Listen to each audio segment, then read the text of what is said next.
Coach, saya mau tanya, untuk rekrutmen internal sama eksternal itu lebih efektif yang mana ya, Coach? Rekrutmen internal versus eksternal, efektif mana gitu ya? Iya. Jadi kalau menurut saya itu dilihat dari kebutuhan ya. Karena begini, kalau rekrutmen internal itu adalah rekrutmen yang dilakukan dari potensi dari dalam organisasi.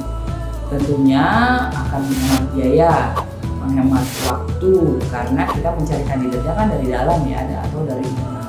Dan metode yang dilakukan adalah promosi, rotasi, atau bahkan juga demosi. Nah, kekurangannya yang ada pada rekrutmen internal adalah satu, bisa memicu kecemburuan sosial karena bisa aja kan, loh kok dia sih yang promosi, loh kok dia sih yang mutasi dan seterusnya. Kemudian yang kedua, kekurangan dari rekrutmen internal bisa jadi memicu stagnasi budaya kerja karena kita sudah mengenal orang itu kan, dan seterusnya dan seterusnya. Nah, kalau untuk rekrutmen eksternal, kelebihannya adalah bisa menarik minat kandidat yang berasal dari luar perusahaan, termasuk dari kompetitor. Dengan demikian, ini sangat bagus bagi pimpinan perusahaan dalam upaya membangun strategi bisnis yang jauh lebih baik daripada kompetitor.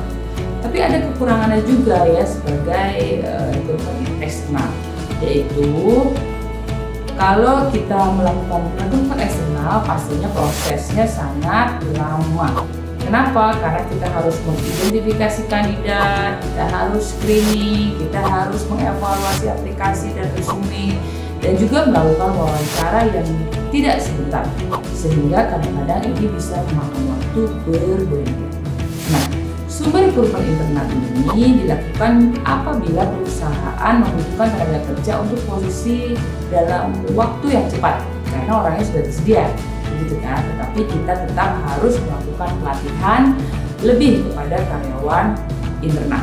Sedangkan untuk sumber rekrutmen eksternal dilakukan oleh perusahaan apabila perusahaan tersebut memiliki waktu yang cukup lama karena diperlukan untuk menjaring karyawan. Begitu jawabannya. Jadi efektif mana tentu saja itu tergantung dari perusahaan. Oh, jadi seperti itu ya, Coach? Ya. Terima kasih, Coach. Sama-sama.